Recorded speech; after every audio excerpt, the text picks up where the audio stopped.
There is something interesting about a person who always keeps their phone on silent. You might know someone like that. Maybe it is your friend who never responds to texts until hours later. Maybe it is your partner who didn't hear the phone ring again. Maybe it is you. We live in a world that never stops buzzing. Notifications pile up like unopened mail. Group chats explode at 2 a.m. Everyone wants something. Your time, your attention, your response. And in the middle of all that noise, some people choose silence. Complete, total, permanent silence. Ask them why, and they'll tell you, I just prefer quiet. I need focus. Notifications stress me out. And on the surface, that makes sense. We're overstimulated. We're overwhelmed. Choosing silence sounds wise. It sounds like self-care. It sounds like someone who has figured out something the rest of us haven't. But here is what I've been thinking about lately. Sometimes the story we tell ourselves isn't the whole story. We like to believe that a silent phone means we are zen, that we are protected, that we have built a beautiful garden of peace in a chaotic world. But what if it is not a garden? What if it is a fortress? What if the silence isn't about focus, but about fear? See, that little switch on the side of your phone, the one that turns the ringer off, it doesn't just stop sound. It stops something else. Something harder to name. It stops the expectation, the obligation, the quiet terror of someone needing you when you're not sure you have anything left to give. We tell ourselves the silence is about peace, but maybe, just maybe, it is about hiding. And tonight, I want to explore that hiding place together, not to judge it, not to shame it, but to understand it. Because there is something living beneath that silent screen, something psychologists call the shadow, and once you see it, you can't unsee it. Let's talk about that sound for a moment. The notification ping. What is it, really? It is not just noise. It is not just a frequency traveling through the air to your eardrum. If that were true, we could ignore it the way we ignore the hum of a refrigerator or the sound of rain. But we can't, because the ping carries something with it. Expectation. Every time your phone buzzes, someone is waiting. A friend wants an answer. A parent wants to check in. A boss wants a task done. A partner wants to know if you're okay. The ping is not a sound. It is a demand disguised as a notification. And here is what is interesting. Psychologists have a term for the feeling that comes before a demand. They call it anticipatory anxiety. It is that unease you feel when you know something is coming, but you don't know exactly what it is, or whether you'll have the energy to handle it. You see the name on the caller ID'd your mom, your manager, that friend who always needs emotional support, and your chest tightens just a little. Not because you don't love them, but because you know what that call will cost you. You know you'll have to show up, be present, perform, explain, defend comfort, fix, and sometimes you just don't have it. So you let it ring. You tell yourself you'll call back later, and later never comes. The silent phone gives you something precious, the illusion of control. As long as you don't hear it, it hasn't really happened yet. The problem still exists, but it exists out there, not in here. But here is the thing about avoidance. It works in the moment, but it doesn't erase anything. You mute the notification, but you can't mute the feeling that comes with it. That anxiety doesn't disappear, it just moves. It goes from being a sound in the room to being a weight in your chest. And now you're sitting in silence, pretending to be at peace, while inside, there is a quiet hum of dread that never quite goes away. You're not relaxed, you're just not responding. There is a difference. Carl Jung, the psychologist, had this idea.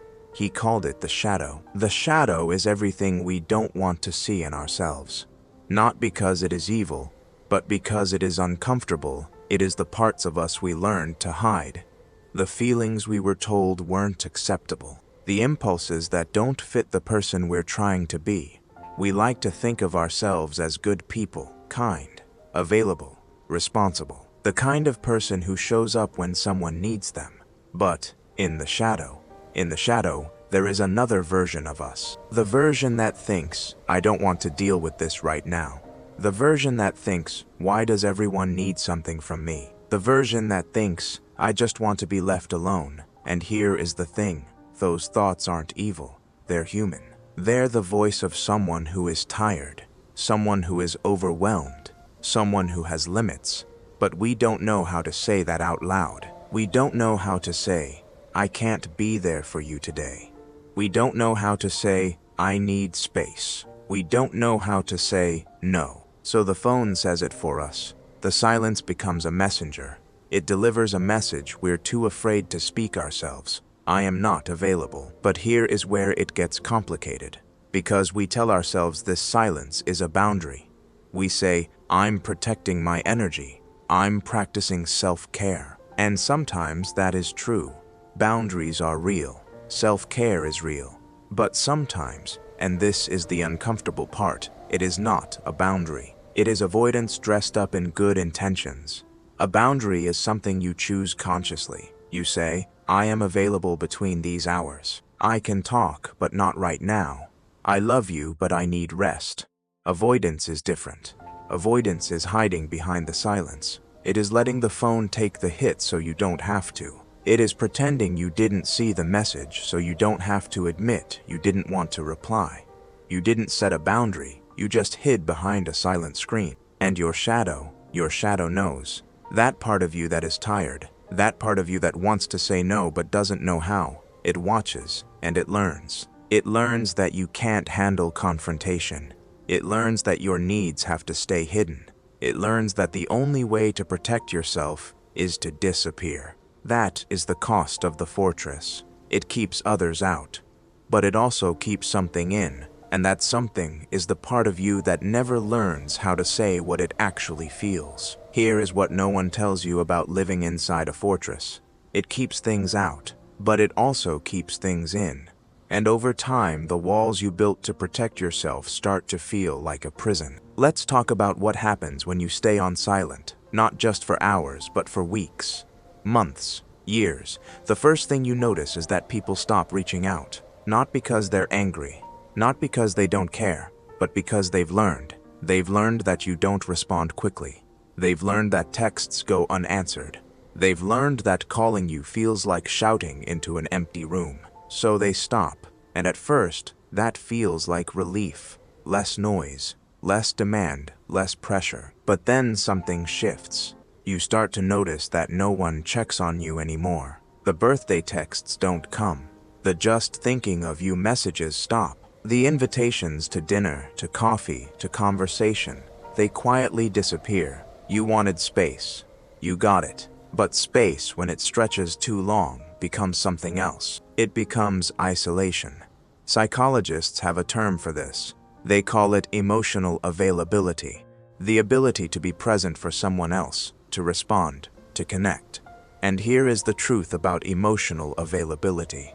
It is not something you can turn on and off like a switch. It is a muscle. If you don't use it, it weakens.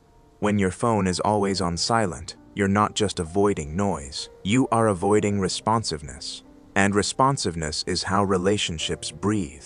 That friend who needed you at 2 a.m., you didn't hear the phone. That moment when someone wanted to share something vulnerable, you saw it 3 days later, and by then the moment was gone. That relationship that could have deepened, it stayed exactly where it was, shallow, distant, safe. Safe, that is the word, isn't it? The fortress feels safe, but safe isn't the same as connected, and connection requires something fortresses don't have: vulnerability. You have to be reachable to be loved. You have to be available to be known. And here is the deeper cost, the one that hurts the most. When you hide behind silence long enough, you start to disappear from yourself too. Think about it. Every time you let a call ring, every time you ignore a text, you're making a choice. But the choice isn't just about them. It is about you. You're choosing to be someone who isn't there. You're choosing to be absent. And your mind notices. Deep down you know. You know you heard the buzz. You know you saw the name. You know you chose not to respond. That knowledge doesn't go away. It sits inside you. And slowly, quietly, it starts to shape how you see yourself. You become someone who hides, someone who avoids, someone who can't be counted on. Not because you're bad, but because you never learned another way. And then one day, you're sitting alone, phone face down, screen dark, And you realize something uncomfortable. You're not at peace, you're just alone. The silence isn't freedom anymore. It is just silence. You started by muting the notifications, but somewhere along the way you muted yourself. So where do we go from here? Because I'm not here to tell you that you should answer every call or reply to every text. That is not realistic. That is not healthy. Some demands are too much. Some noise deserves to be ignored. But there is a difference between choosing silence and hiding in it. The difference is simple but profound. Are you in control of the silence, or is the silence in control of you? When you choose to put your phone on silent because you need an hour to breathe, that is self-care. That is wisdom. That is a boundary. When you keep it on silent for days because you're afraid of what you might have to face, that is avoidance. That is fear. That is a fortress. And here is the thing about fortresses. They work until they don't. The people you love eventually stop knocking. The opportunities eventually stop coming. The life you could have lived, messy, connected, real, happens somewhere else, without you. So what do? We learn to unmute slowly, gently. One notification at a time. We start by telling the truth. Not to everyone, just to ourselves. I'm scared of what people need from me. I don't know how to say no, so I just disappear. I want to be alone, but I also don't want to be lonely. That is the shadow talking. And the shadow doesn't need to be fixed. It just needs to be heard. Then we practice something small, something uncomfortable. The next time your phone rings and you don't want to answer, don't just let it ring. Send a text. One sentence. Can't talk now, but I'll call you tomorrow. That is not a boundary. That is not avoidance. That is honesty. You're not available right now, but you're not invisible either. You're still there, still human, still reachable. And here is what happens when you do that enough times. You start to trust yourself again. You start to believe that you can handle hard conversations. You start to realize that saying no out loud is actually less exhausting than hiding behind silence. Because silence is heavy. It carries the weight of everything unsaid. But a clear no, that is light. That is freedom. That is you. Finally taking ownership of your own limits. Jung said that the shadow doesn't disappear when we ignore it. It just gets darker.